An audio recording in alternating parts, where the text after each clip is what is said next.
News చూస్తున్నాం. BRS కు దెబ్బ మీద దెబ్బ తగులుతోంది. బీఆర్ఎస్ నుంచి కాంగ్రెస్ లోకి వలసలు పెరుగుతున్నాయి. కాంగ్రెస్ లోకి 6 బీఆర్ఎస్ ఎమ్మెల్సీలు చేరారు. భానుప్రసాద్, సారయ్య, దండే విఠల్, ఎంఎస్ ప్రభాకర్, ఎగ్గే మల్లేశం, బుగ్గరపు దయానంద్ కాంగ్రెస్ తీర్థం పుచ్చుకున్నారు.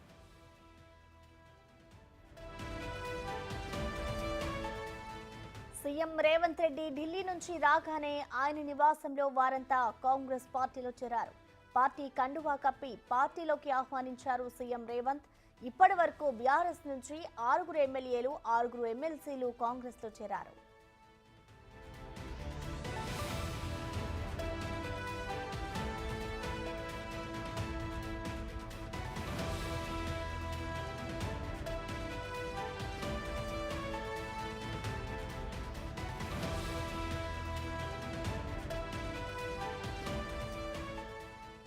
దీనికి సంబంధించిన మరింత సమాచారాన్ని మా డిప్యూటీ బ్యూరో చీఫ్ సాదిక్ అందిస్తారు. సాదిక్, చెప్పండి, నిన్న ఒక్కరోజే 6 ఎమ్మెల్సీలు అయితే కాంగ్రెస్ తీర్థం పుచ్చుకున్నారు. దీన్ని ఎలా చూడాలంటారు సాదిక్?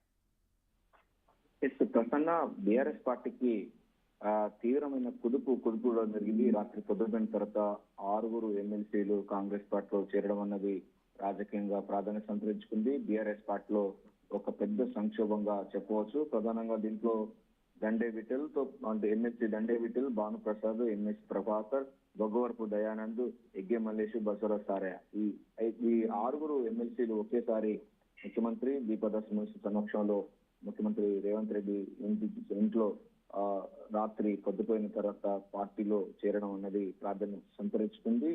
దీంతో బీఆర్ఎస్ పార్టీకి ఎమ్మెల్సీ అంటే మండలిలో వారి స్థానం 19 చేరింది. 25 మంది ఉండేది. అందులో 6 మంది చేరడంతో ఇప్పుడు వారి యొక్క సంఖ్య కేవలం 19 మాత్రమే చేరింది.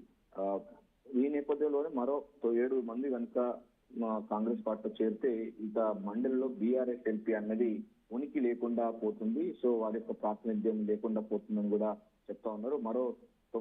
మరో 7 కూడా బీఆర్ఎస్ పార్టీలో చేరేందుకు రంగం సిద్ధం చేస్తున్నట్టుగా మనకు సమాచారం అందుతుంది. ఇప్పటికే కాంగ్రెస్ పార్టీకి 4 ఎమ్మెల్యేలు ఉన్నారు. వాటితో పాటుగా వీరు కూడా 6 కూడా యాడ్ అవుతున్న పరిస్థితి కనబడుతుంది. సో ఎమ్మెల్సీకి సంబంధించిన మండలి పూర్తి స్థాయిలో కూడా కాంగ్రెస్ వశం అవుతున్నటువంటి సందర్భం కనబడుతుంది. ప్రస్తుతం అయితే కాంగ్రెస్ పార్టీ ఎమ్మెల్సీలు జీవన్ రెడ్డి, తీర్మాన మల్లన్న, మహేష్ కుమార్ గౌడ్, బల్మూరు వెంకట్ ఉన్నారు. అయితే పట్నం మైనతో పాటుగా కూచుకుల్ల దామోదర్ రెడ్డి కూడా కాంగ్రెస్ పార్టీకి అనుకూలంగా ఉన్నారు. సో వాళ్ళు కూడా పార్టీ మారిన నేపథ్యంలో బీఆర్ఎస్ పార్టీ రోజు రోజుకి తన యొక్క ఉనికిని పూర్తిగా కోల్పోతున్న పరిస్థితి కనబడతా ఉంది.